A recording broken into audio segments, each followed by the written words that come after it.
এই সংক্ষিপ্ত সময়ের মধ্যে একজন পবিত্র মানুষকে নিয়ে কথা বলবো ইনশাআল্লাহ তাআলা। সমসাময়িক প্রেক্ষাপটে, বিশেষ করে শেষ 100 বছরে যখন থেকে অটোম্যান এম্পায়ারদের ডিফিট করা হয়েছে 1921 সালের পর থেকে, এই ট্রেন্ডটা খুব বেড়ে গেছে। নবী করিম সাল্লাল্লাহু আলাইহি ওয়াসাল্লামের পবিত্র চরিত্র নিয়ে এখন যে যার মতো করে ব্যাখ্যা করার প্রয়াস পেয়েছে আর কি। যদিও এটা আবু লাহাবের সুন্নাহ, আবু জাহেলের সুন্নাহ, এটা উতবা বিনতে আমের আরেকজন ছিল, উতবা বিনতে আবু মুঈদ, আরেকজন ছিল সাল্লাম বিন আবু হুকাইক, আরেক ব্যক্তি ছিল আশনাক বিন শারিক, এরকম কিছু একটা তার নাম। এই সব মানুষরা ছিল আইয়ামে জাহিলিয়াতের মধ্যে। এই মানুষদেরই সুন্নাহ আর কি এখন নতুন করে চালু করা হচ্ছে বিভিন্ন জায়গায়, মুক্ত চিন্তার নামে, বাক স্বাধীনতার নামে, কলম চর্চার নামে, বিভিন্ন নাম দিয়ে আমরা এখন নবী সাল্লাল্লাহু আলাইহি ওয়াসাল্লামের পবিত্র চরিত্র নিয়ে যা ইচ্ছা তাই কথা বলার চেষ্টা করছি বা দুঃসাহস দেখাচ্ছি। তাব্বাত ইয়াদা আবি লাহাবি ওয়া তাব কি জন্য নাজিল হয়েছিল? নবী সাল্লাল্লাহু আলাইহি ওয়াসাল্লাম যখন সবাইকে সমবেত করে বলেছিলেন যে আমি যদি বলি তোমাদেরকে এই পাহাড়ের পিছনে শত্রু দল অপেক্ষা করছে, তোমরা কি আমার কথা বিশ্বাস করবে? সবাই বলেছিল যে আমরা তোমাকে আল আমিন বা সত্যবাদী বলে জানি, অবশ্যই তোমার কথা বিশ্বাস করব। তখন তিনি বলেছিলেন কুলু লা ইলাহা ইল্লাল্লাহ তুফলিহুন, তোমরা শুধু বলো লা ইলাহা ইল্লাল্লাহ, আল্লাহ ছাড়া কোনো ইলাহ নেই, তোমরা সফল হয়ে যাবে। এটা আইয়ামে জাহিলিয়াতের কথা। আবু লাহাব তালি দিয়েছিল, হাত দিয়ে তালি দিয়েছিল এবং ঢিল নিক্ষেপ করেছিল, নবী সাল্লাল্লাহু আলাইহি ওয়াসাল্লামকে কষ্ট দিয়েছিল। আল্লাহ পাক সূরা নাজিল করেছেন তাব্বাত ইয়াদা আবি লাহাবি ওয়া তাব, ধ্বংস হোক আবু লাহাবের দুই হাত এবং সে নিজেও ধ্বংস হোক। কিয়ামত পর্যন্ত এই পৃথিবীতে যদি একটা মুসলিমও বেঁচে থাকে এবং সে যদি কোরআন পড়তে জানে, সে আবু লাহাবকে এই সূরা পড়ার মধ্য দিয়ে অভিশাপ দিবে ইনশাআল্লাহ তাআলা। এটা নবী সাল্লাল্লাহু আলাইহি ওয়াসাল্লামের শান, তার মর্যাদা। সে শুধু একবার বলেছে হাততালি দিয়ে, এই কথা বলার জন্য আমাদেরকে ডেকেছিলে? এই কথা বলার জন্য আমাদেরকে ডেকেছ? আমরা আমাদের বাপ দাদাদেরকে, তাদের ইলাহকে ত্যাগ করে তোমার এক আল্লাহ বিশ্বাস করব, এই জন্য ডেকেছ? ঢিল নিক্ষেপ করেছিল, গালি দিয়েছিল। তার আপন চাচা নবী সাল্লাল্লাহু আলাইহি ওয়াসাল্লামের আপন চাচা, আল্লাহ পাক আয়াত নাজিল করলেন আবু লাহাব ধ্বংস হোক এবং সে নিজেও, মা আগনা আনহু মালুহু ওয়া মা কাসাব, তার এই সম্পদ এবং সে যা অর্জন করেছে পৃথিবীতে, এগুলো কোনোই কাজে আসবে না। সায়াসলা নারান যাতা লাহাব, শীঘ্রই অচিরেই সে প্রবেশ করবে এমন আগুনে যে আগুন লাল অগ্নিশিখা নির্বাপিত করছে। সাথে ওয়ামরাতুহু, তার স্ত্রীও, হাম্মালাতাল হাতাব, যে কিনা কি করতো? হাম্মালাতাল হাতাব, খড়কুটা বহন করতো, নবী সাল্লাল্লাহু আলাইহি ওয়াসাল্লামের আঙিনায় ফেলতো। ফি জিরিহা হাবলুম মিন মাসাদ, তার গলায় থাকবে খেজুর পাকানো রশি, এটাতে আযাব দেওয়া হবে, নাউযুবিল্লাহ। কিয়ামত পর্যন্ত যত মানুষ বেঁচে থাকবে মুসলিম, যারা কোরআন পড়বে, ছোট হোক বড় হোক, ধনী গরিব, সাদা কালো, যে কোনো জায়গার, যে কোনো জাতির, যে কোনো বর্ণের, যে কোনো রঙের, আবু লাহাবকে সে কিয়ামত পর্যন্ত গালি দিতে থাকবে। এটা আল্লাহ পাকের বিচার। আর পরকালে তো তার জন্য যন্ত্রণাদায়ক শাস্তি অপেক্ষা করছে। আরেকজন ব্যক্তি ছিল যার নাম উতাইবা, এ আবু লাহাবেরই ছেলে। একদিন নবী সাল্লাল্লাহু আলাইহি ওয়াসাল্লামকে সে গিয়ে বলছে ওয়ান নাজমি ইযা হাওয়া, এই সূরার এই প্রথম দিকের আয়াতগুলো আমি বিশ্বাস করি না। এক পর্যায়ে নবী সাল্লাল্লাহু আলাইহি ওয়াসাল্লামের সাথে বাকবিতণ্ডা করতে লাগলো।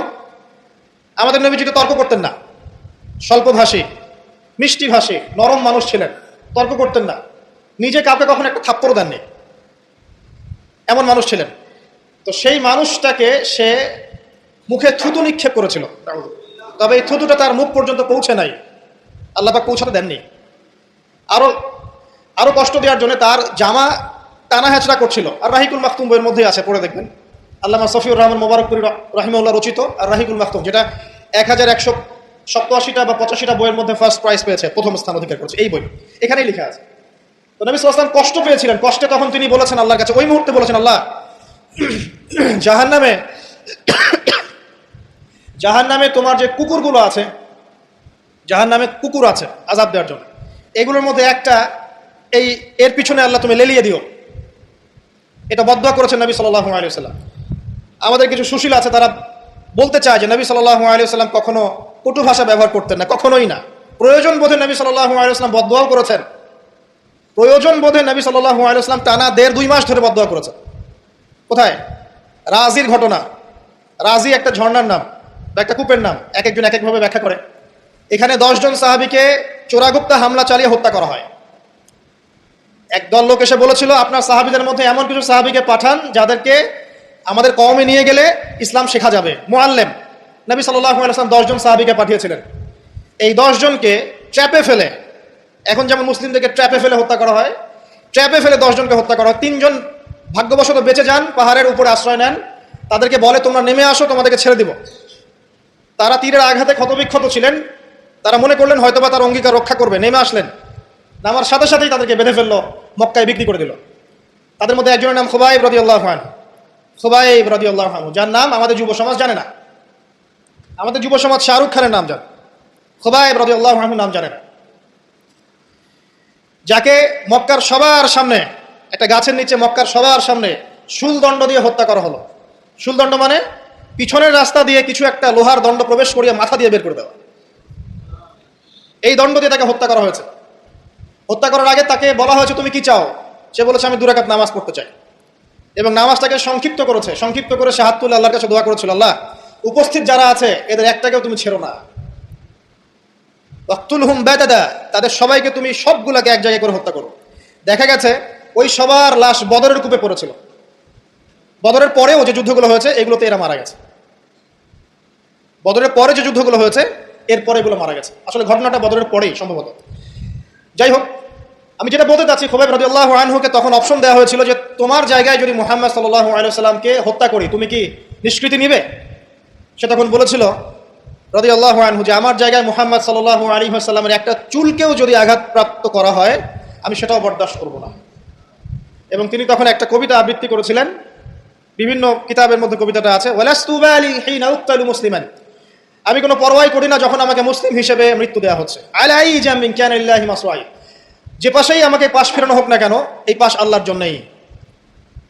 ওয়াযালিকা লিলাহ ওয়া ইয়াশা, তিনি এমন একজন ইলাহ যিনি চাইলে ইউবারিক আলা ফি কুল্লি শিলইন মুমাজ্জাত, তিনি আমার দেহের প্রত্যেকটা হাড় এবং গোশতের টুকরায় বারাকা দিতে পারেন। তাকে এভাবে শহীদ করা হয়। তো এই 10 জনকে ট্র্যাপে ফেলে হত্যা করা হয়েছিল। খুবাইব রাদিয়াল্লাহু আনহু তাদের মধ্যে একজন। খেয়াল করে দেখেন, নবী সাল্লাল্লাহু আলাইহি ওয়াসাল্লাম এই ঘটনার পরে 1 থেকে 1.5 মাস তিনি টানা বদদুয়া করেছেন এই কওমকে যেন আল্লাহ পাক ধ্বংস করে। ঠিক আরেকটা ঘটনা এর কয়েক মাস পরে ঘটে যায়, এর নাম বীরে মাউনার ঘটনা। বীরে মাউনা একটা জায়গার নাম, যেখানে একইভাবে দিন শেখার কথা বলে দায়ীদেরকে ডেকে নিয়ে এসে 70 জন দায়ীকে একসাথে হত্যা করা হয়েছে ট্র্যাপে ফেলে। এই জিনিসগুলো হিস্ট্রির কথা মনে করে দেয় আমাদেরকে। ইসলামের ইতিহাস পড়ে দেখেন, মঙ্গলরা, ওইদিকে রোমকরা, বাইজেন্টাইনরা বিভিন্ন সময় মুসলিমদেরকে এভাবে ট্র্যাপে ফেলে হত্যা করেছে। মসজিদে ঢুকিয়ে চারদিক থেকে মসজিদকে পুড়িয়ে দিয়েছে, আগুন দিয়ে দিয়েছে। এরকম অনেক ঘটনা ঘটেছে ইতিহাসে। আব্বাসীয় খেলাফতের সময় মঙ্গলরা যখন আক্রমণ করেছিল, মাত্র 40 দিনের ব্যবধানে 10 থেকে 20 লক্ষ মানুষকে হত্যা করেছে, সবাই মুসলিম। একটা কথা মনে পড়ে যায় ঘটনাটা বলতে গেলেই, ওই সময় আব্বাসীয় খেলাফতের যে মানে আমির ছিলেন বা খলিফা ছিলেন, তারা মোটামুটি দুনিয়া পূজারী হয়ে গিয়েছিলেন আর কি। দুনিয়ার যে মোহ তাদের মধ্যে ঢুকে গিয়েছে। ধন সম্পদ জমা করে করে এক একজন স্তূপ করেছিল আর কি। তো মঙ্গল যে কমান্ডার ছিল, যে হত্যা করেছে, সে আব্বাসীয় খলিফাকে তখন হেসড়ে নিয়ে এসে বলছে, কি চাও? সে বলছে, আমি পিপাসার্ত, পানি চাই।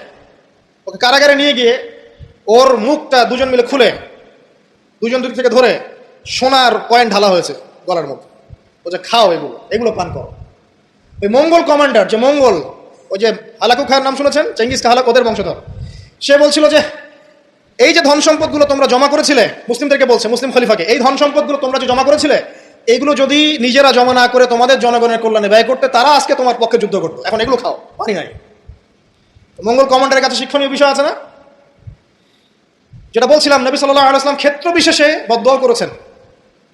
এই ব্যক্তির সম্পর্কে বদদুয়া করেছিলেন যে আল্লাহ আমাকে কষ্ট দিয়েছে, আমার মুখে থুতু নিক্ষেপ করতে চেয়েছে, আমার পোশাক ছিঁড়ে ফেলেছে, আল্লাহ তুমি তোমার জাহান্নামের কুকুরের মধ্যে একটা কুকুরকে দেখে খাইয়ে দিও। এই ব্যক্তি সিরিয়ায় গিয়েছিল ব্যবসা করতে, হঠাৎ করে রাত্রেবেলা দেখে চারপাশে বাঘ। আর এগুলো কোনো গাল গল্প নয়, হঠাৎ করে বাঘ চারপাশে। সে বলছে, আমি মারা যাবো। তার সঙ্গী সাথীরা বলছে যে আমরা তো এখানে আছি, কোনো সমস্যা নেই, আমরা তো কিছু দেখতে পাচ্ছি না। সে বলছে, না, আমি যা দেখতে পাচ্ছি তোমরা দেখতে পাচ্ছ না। রাতের অন্ধকারে ঠিকই একটা বাঘ এসে তার গলা গর্দান ছিঁড়ে নিয়ে চলে গেছে। ওই যে বদদুয়া নবী সাল্লাল্লাহু আলাইহি ওয়াসাল্লামের এই যে ফল। আরেকদিন নবী সাল্লাল্লাহু আলাইহি ওয়াসাল্লাম নামাজ পড়ছেন কাবার হাতিমে, সেজদা দিয়েছেন। উকবা বিন আবি মুঈত, একজন কাফের, ওই যে উটের, বড় উটের ঘটনা জানেন না, উটের নাড়ি ভুড়ি নিয়ে এসে তার গর্দানে গলায় চাপিয়ে দিল। আর পা দিয়ে নবী সাল্লাল্লাহু আলাইহি ওয়াসাল্লামের গালটাকে ঠেসা দিয়েছিল, যাতে প্রায় তার চোখ বের হয়ে আসতেছে এমন একটা অবস্থা। যদি কাউকে এভাবে চাপ দেওয়া হয় খুব জোরে, চোখটা লাল হয়ে যাবে না? এইভাবে স্পষ্ট লেখা আছে সিরাতের গ্রন্থগুলোতে। নবী সাল্লাল্লাহু আলাইহি ওয়াসাল্লামকে এই অবস্থা থেকে উদ্ধার করলেন তার মেয়ে ফাতিমা রাদিয়াল্লাহু আনহা। আল্লাহ নবী প্রচন্ড কষ্ট পেলেন এই দিন, প্রচন্ড কষ্ট, এবং হাত তুলে তিনি একটা একটা করে নাম উল্লেখ করতে থাকলেন। আল্লাহ, আবু জাহেল ইবনে হিশাম, উকবা বিন আবি মুঈত, উতবা, শাইবা, রাবিআ, নাম উল্লেখ করতে থাকলেন। আল্লাহ, এদেরকে তুমি ছেড়ো না, এদেরকে দেখে নিও। নবীজি একবার যখন আল্লাহর সামনে বলবেন কিয়ামতের মাঠে, আল্লাহ আমার উম্মত, আল্লাহ আমার উম্মত, আল্লাহ পাক এক দোয়াতেই নবী সাল্লাল্লাহু আলাইহি ওয়াসাল্লামকে বলবেন, তোমার উম্মতের মধ্যে যার অন্তরে সরিষা পরিমাণ ঈমান আছে ওকে বের করে নিয়ে আসো। সেই মানুষ যদি বদদোয়া করে নাম ধরে, তাদের কি অবস্থা হবে এবার চিন্তা করেন। সেই মানুষের শান, তার মর্যাদা, তার চরিত্র নিয়ে কেউ যদি কথা বলে, কটূক্তি করে, তার অবস্থা পরকালে কি হবে চিন্তা করেন। দুনিয়াতে হয়তো কিছু হবে না, হয়তো পার পেয়ে যাবে, এই দুনিয়াটা চূড়ান্ত ফলাফলের জায়গা নয়।